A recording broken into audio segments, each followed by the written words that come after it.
The issues of poverty, inequality, racial justice and climate change have never been more pressing or paralyzing.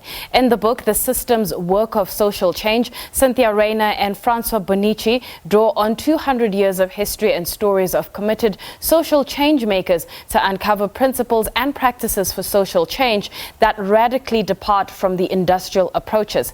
I spoke to Dr Francois Bonnici, who's the co-author of the book, for more. It's a term that I think has been used by so many people, particularly in the few years preceding the pandemic and in particular now during the pandemic. And people mean different things. I think what we realize is that as a society, as a civilization, we're stuck.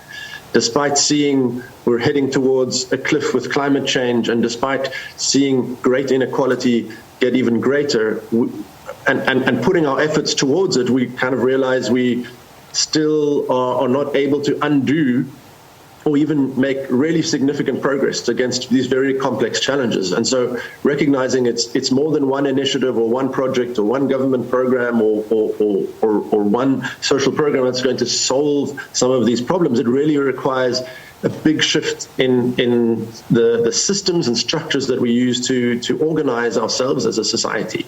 And I think that rise of that term, and we've seen that during the pandemic, how systemic barriers have played such a role in who's been affected by the pandemic. So briefly talk to me about what you and Cynthia were trying to understand or unpack in your initial collaboration and how the idea of putting this book together came about. Thanks. So I am South African, even though I'm currently overseas. I grew up as a privileged young man, but actually ended up in medical school, and from early days was working like Cynthia in the HIV epidemic in the townships in South Africa, in rural areas, and recognized that our public health system was one such system that was not fully equipped to deal with, at that point, the HIV epidemic. But I think what we learned so much during actually the power of people and to drive and force systemic change through the HIV epidemic was a really important lesson for many of us who were then young in the system, recognizing the faults of the system, but actually the answers were not coming from necessarily the powers that be, but actually were coming from the people. And there was something very powerful about that. I ended up setting up the Bertha Center for Social Innovation at the University of Cape Town Graduate School of Business to look at new ideas, new ways, new models of creating social impact, new ways of doing business that with purpose, new ways of doing development that were effective. That was also quite naive in many ways. We learned the hard way that there were no simple or band-aid solution to some of the deep structural problems that South Africa has, and that many organizations that were doing this work were asking these kinds of questions about how do we get to the root of the problem.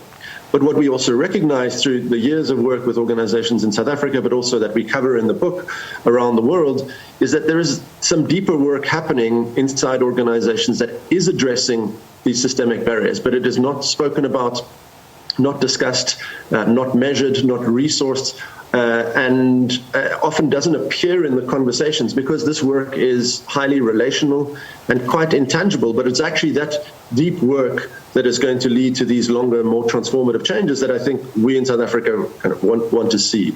So I think the book tries to emphasize and get away from the term systems change somewhat and say, actually, it's the work we need to do. It's the process. It's how we do our work, whether we work in business, whether we work in government, whether we work in civil society. How we do our work is going to be what actually makes progress around barriers, around racial injustice, around social injustice, around exclusion, around people working in the informal economy. It's how we do that work. It's not only thinking about what is the future change we want to see. Yes, that's the goal, but it's only going to be achieved if we change how we do our day-to-day. And that's what we found so many organizations doing, but it was under the surface. Right. Let's talk about some of those organizations and what they are doing. I mean, perhaps, give us an example of an organization, and I'm sure there are many that comes to mind right now. Yes, indeed. Thank you. So I'll give perhaps one or two examples from South Africa and one or two more global, that might give a different flavor.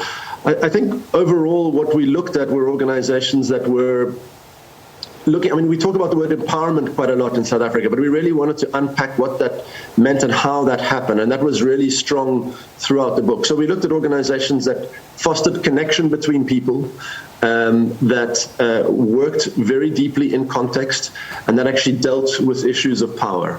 And so one amazing example in South Africa, which is across the country and actually in several other countries, started in the area of Bridgetown in Manenberg, just outside and part of Cape Town, are labs, reconstructed living labs.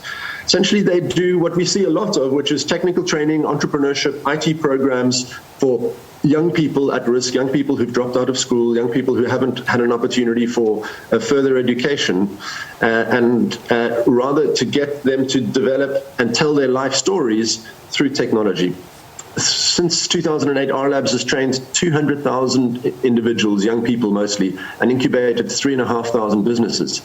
That sounds like an amazing success. They've created 90,000 job opportunities. This is a small social enterprise, based in Cape Town, but actually now in 23 countries in the world, and was created by a group of ex-gangsters, people who were involved in drugs and gangs, and it was founded by Marlon Parker and Renee Parker. And so on the surface, we see lots of these kind of training programs, IT programs for youth. I think what was happening in our labs is they're constructing a collective identity, right? So they get youth to not only say, okay, well, this is my journey, but actually I am part of something bigger, and I belong in this place, and I have dignity in this place, and I have the ability to scope and determine my own future. And so that's what was different. It wasn't about, here's a skill, go, and find your way in the world and good luck with that, or that's the skill that's going to take you. No, what they created was a belief in yourself, a belief to bring your own story, your own ideas, and a sense of purpose that one could find using the skills of technology.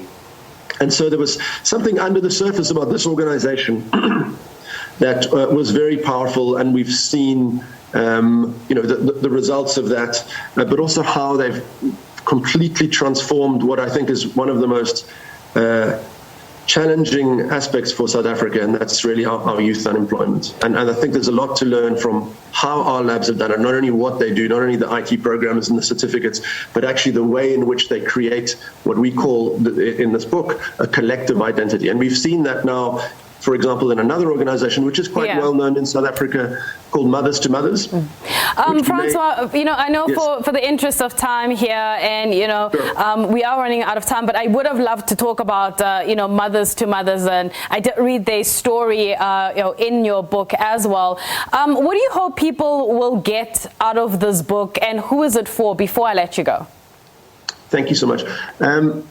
I think it's for everyone interested in social change. We've had businesses interested, we had foundations, philanthropy, donors interested, and we've, of course, had people who work in the social change sector. I think it will be affirming for many who do work on the front lines, who perhaps feel, at the end of a chain of decision-making, but actually how important their work is on the front lines. And so it's really surfacing up both the communities that are worked in, as well as people who work with them, and really trying to emphasize that's where the power and decision-making and resources need to go, to empower and give agency to people to determine their own futures. So essentially, it's for anyone interested in change, and it's written, with lots of storytelling, with lots of deep research, and we hope in particular that it'll start conversations for organizations who perhaps are not that well understood or known and do the real work in South Africa at the grassroots. Well, we'll have more news with my colleague Nompumelelo Siziba.